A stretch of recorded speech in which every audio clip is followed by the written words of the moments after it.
Mm.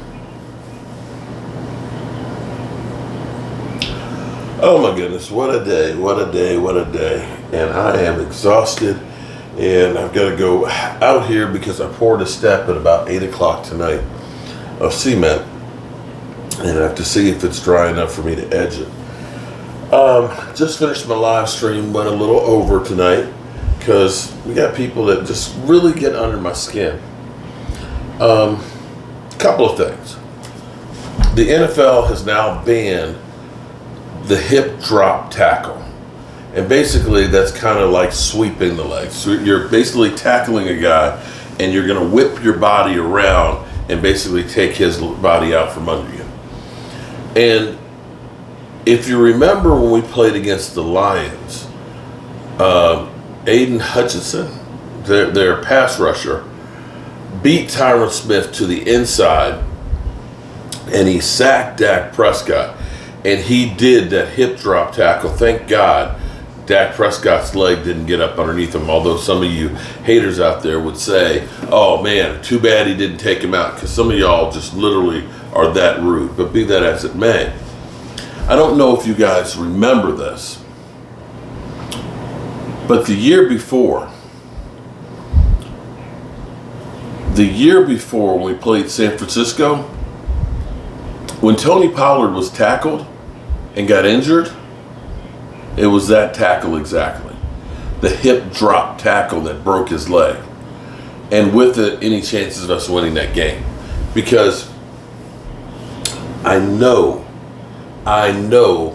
Cowboy fans, that some of you guys don't understand football, but a running game makes all the difference in the world. Take a look at Troy Aikman's playoff games and look what Emmitt Smith did in those games. And ask yourself, when was the last time you saw that kind of performance with the Cowboys running the football and stopping the run? Be that as it may, Tony Pollard was rolling at that time. Tony Pollard, that was the best of Tony Pollard in that season. And he clearly was the main back. But having Zeke Elliott taking the pounding in the middle and using Tony Pollard as that gadget guy who was averaging 5.8 yards a carry, who, when you got him the ball in space, he could just use that burst of speed. The problem was this year, when we ran him between the tackles, it just wore him down to the point where he was not the same guy. And that was the mistake the Cowboys made.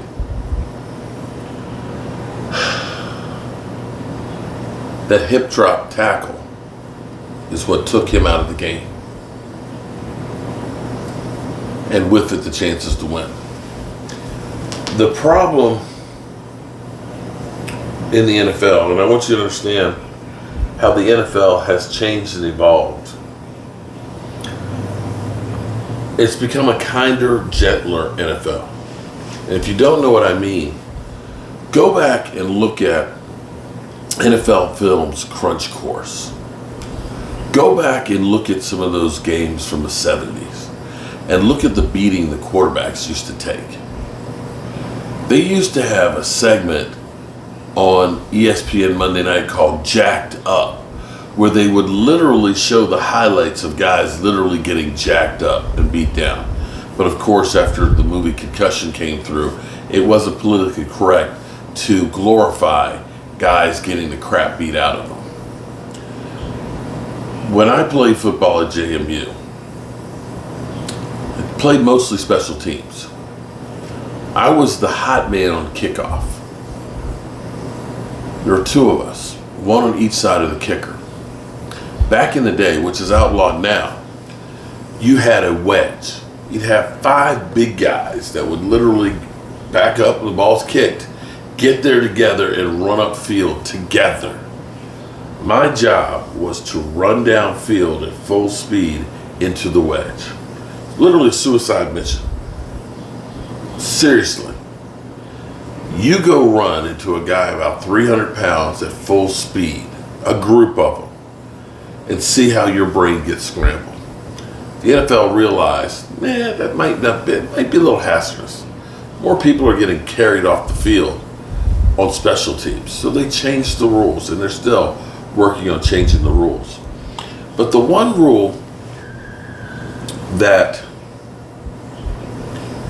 I haven't heard anything about, and maybe they did something about it and I missed it, is where the football goes out of bounds in the end zone and the ball turns over to the other team on the 20. We saw some games that were literally changed because of that. And there was talk during the season that they were going to change that. And that one to me is just not quite right. Because I remember Minnesota, which defense was terrible, and their offensive line was literally all backups, that Kirk Cousins, late in the first half, threw a pass to Justin Jefferson. He's going. He's all the way down on the 1 yard line. He stretches out and he fumbles and it goes out of the bounds in the end zone. And the Eagles get the ball on the 20. It's just something that's not quite right with that. They never even touched the football. How do they get the benefit of getting that ball on the 20-yard line? Anyway, we'll see if they change that or not. The main discussion tonight that kind of got to me is when I hear people say that Dak Prescott should take a team-friendly deal. And I ask people, before you talk about somebody else's money, I ask you this one.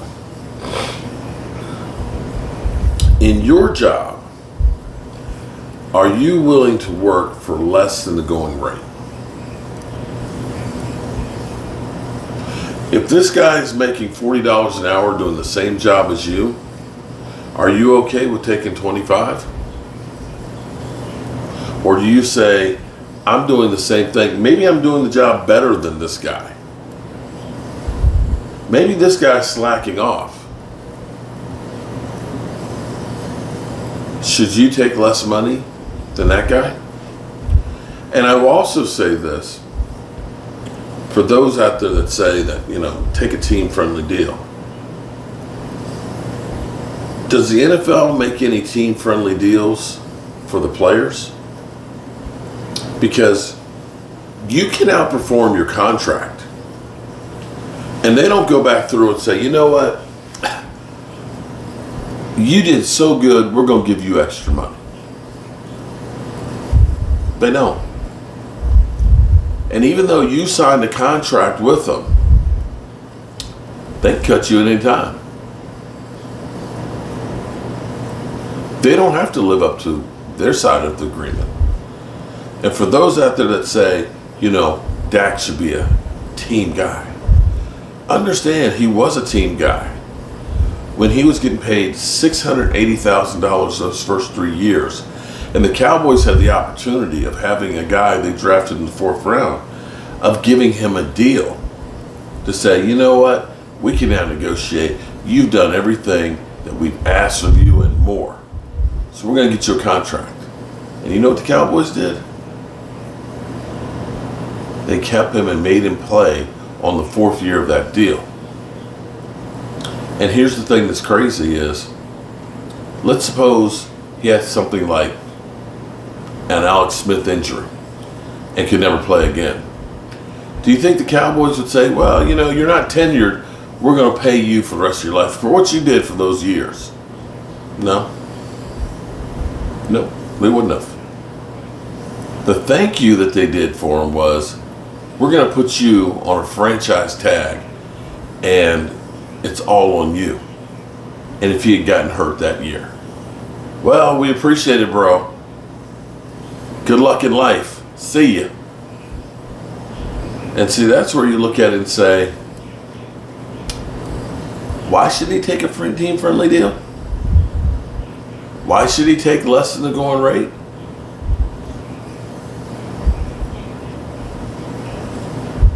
Just saying.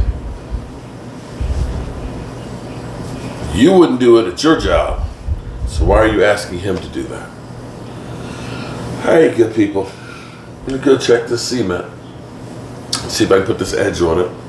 If not, then I'm going to stay up for a couple more hours. As always, I appreciate you guys. And remember, tell the people you love how much you love them, because you might not get the chance again. And I love you guys. And God willing, I'll see you in the morning.